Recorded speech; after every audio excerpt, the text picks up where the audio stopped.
সদ্যঘোষিত high school শিক্ষান্ত পৰীক্ষাত শিক্ষাৰ্থীৰে উত্তীৰ্ণ আমগুৰি হীৰাগাঁৱৰ এগৰাকী ছাত্ৰী। শাৰীৰিক অসুস্থতাৰ বাবে মাত্ৰ 15 দিন অধ্যয়ন কৰি ইলেক্টিভ হোম ছায়েন্স বিষয়ত লেটাৰ মাৰ্কসহ প্ৰথম বিভাগত উত্তীৰ্ণ হয় আমগুৰি হীৰাগাঁৱৰ ছাত্ৰী শাহিন আফতাৰ ৰহমানে। আমগুৰি হীৰাগাঁৱৰ আজিজুৰ ৰহমান আৰু চাহিদা বেগমৰ একমাত্ৰ কন্যা শাহিন আফতাৰ। আমগুৰি জ্ঞান বিকাশ বিদ্যাপীঠত অধ্যয়ন কৰিছিল ছাত্ৰীগৰাকীয়ে। হাইস্কুল শিক্ষান্ত পৰীক্ষাৰ আগলৈকে চিকিৎসা সেৱা গ্ৰহণ কৰি আছিল ছাত্ৰীগৰাকীয়ে। পৰিয়ালৰ সদস্যৰ লগতে শিক্ষক-শিক্ষয়িত্ৰীসকলেও এইবাৰ ছাত্ৰীগৰাকী পৰীক্ষাত অৱতীৰ্ণ হ'ব নোৱাৰিব বুলি ভাবিছিল। যদিও ছাত্ৰীগৰাকীৰ দৃঢ় মন আৰু একাগ্ৰতাৰ বাবে অৱশেষত পৰীক্ষাত অৱতীৰ্ণ হৈ শিক্ষাৰ্থীৰে উত্তীৰ্ণ হ'বলৈ সক্ষম হ'ল, যাৰ বাবে এতিয়া ছাত্ৰীগৰাকীৰ শিক্ষক-শিক্ষয়িত্ৰীৰ লগতে পৰিয়ালবৰ্গ অত্যন্ত সুখী অনুভৱ কৰিছে। গেলেকীৰ পৰা ৱাহিদ আলীৰ report, big news. Shahin Aftar Rahman, মই জ্ঞান বিকাশ বিদ্যাপীঠৰ পৰা হাইস্কুল শিক্ষান্ত পৰীক্ষাত প্ৰথম বিভাগত উত্তীৰ্ণ হ'বলৈ সক্ষম হৈছোঁ আৰু হোম ছায়েন্স বিষয়ত লেটাৰ পাবলৈ সক্ষম হৈছোঁ। হয়, মোৰ অসুখ মানে পেট বিষ। মানে যেতিয়া নিজেই মানসিকভাৱে হাৰি থাকে ন, তেতিয়া মানে যেনেকুৱা পৰিস্থিতি হওক কিয় চবতে সক্ষম হ'বলৈ মই তাকে ভাবোঁ আৰু। যদিও বহুত কষ্ট হৈছিল অলপ আৰু, যে বহুতে কৈছিল দিয়া বা নিদিয়া বা ঘৰৰ মানে মা দেউতাহঁতেও কৈছিল তুমি পাৰিবা বুলিয়ে তেওঁলোকে সাহস দি গৈছিল, উৎসাহ দিছিল, মোক শিক্ষয়িত্ৰীয়ে দিছিলে।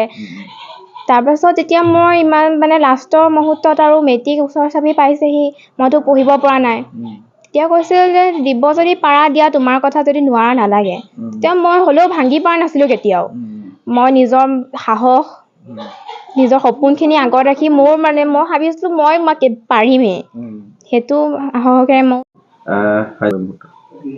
নমস্কাৰ, আজি মই লাইভক মই বহুত ধন্যবাদ দিছোঁ, কাৰণ আজি মোৰ ছোৱালীজনী মিছ শাহিন আফতাৰ ৰহমান আজি 8ৰ পিছৰ পৰাই 9 পাব পাৰে। তাই আজি যি বেমাৰত ভুক্তভোগী হৈ আছিলে, তাই আজি বহুদিন ধৰি পঢ়া শুনা কৰিব নোৱাৰিছিলে আৰু 9ত তাই পৰীক্ষা দিবও পৰা নাছিলে। তাই বছৰেকীয়া পৰীক্ষাও দিব নোৱাৰিছিলে, কাৰণ ট্ৰিটমেণ্ট চলি আছিলে। তেনেস্থলত প্ৰিন্সিপাল ছাৰে ক'লে যে তোমালোকে ছোৱালীজনীক চিকিৎসা কৰা আৰু মই ছোৱালীজনী 10লৈ উঠাই দিম। তেনেকৈ ছাৰে 10লৈ দিলে। দিয়াৰ পিছত 10তো তেনেকৈ ছোৱালীজনীয়ে স্কুল যাব নোৱাৰিলে, ক্লাছ কৰিব নোৱাৰিলে, ঘৰতো পঢ়িব নোৱাৰিলে। ট্ৰিটমেণ্ট বহুত দিন জ্ঞাপন কৰিছোঁ। আপোনালোকে এই ঘৰলৈ আহি তেখেতৰ যে খবৰ ল'লে, আমি বিদ্যালয়ৰ তৰফৰ পৰা আপোনালোকক আন্তৰিক ধন্যবাদ আৰু কৃতজ্ঞতা জনাইছোঁ। আপোনালোকৰ এই যাত্ৰা অব্যাহত ৰাখক। কথা হ'ল, শাহিন আমি যেতিয়া তাই ছমহীয়া পৰীক্ষাৰ দিয়াৰ পিছত তাই ছমহীয়া পৰীক্ষা দিব নোৱাৰাৰ পিছত তেতিয়া আমি আহিছোঁ, খুব বেয়া অৱস্থা। মই চকুৰে আমি এই দুজন, আমাৰ দাস ছাৰ আৰু মই নিজে আহিছিলোঁ আৰু অন্যান্য ছাৰ বাইদেউ, কিন্তু তেতিয়া তাই বিচনাত চটফটাই আছিলে, যিটো দৃশ্য, আৰু মাক দেউতাক শুকাই খিনাই গৈছিল, ইমান চিন্তা। আৰু তেতিয়া আমি মাক দেউতাক নিৰ্ভয় দিছিলোঁ আৰু শাহিনকো কৈছিলোঁ তুমি চিন্তা নকৰিবা, তুমি খুব সোনকালে আৰোগ্য হৈ উঠিবা, তুমি এই কোনো কথা পঢ়া শুনাৰ কথা চিন্তা নকৰিবা। তাই পঢ়া শুনাৰ কথা খুব চিন্তাও কৰিছিলে আৰু তেতিয়া আমি ক'লোঁ তোমাৰ প্ৰথমতে তুমি স্বাস্থ্যটো ঠিক কৰি লওঁ, তাৰপিছত পঢ়া শুনাৰ কথা তোমালোকে ভাবিবা। তাৰপিছত তেতিয়া তাইও নিৰ্ভয় মনে কৈছিলে মোৰ পঢ়াটো কি হ'ব। তেতিয়া আমি মনতে খুব দুখো পাইছিলোঁ।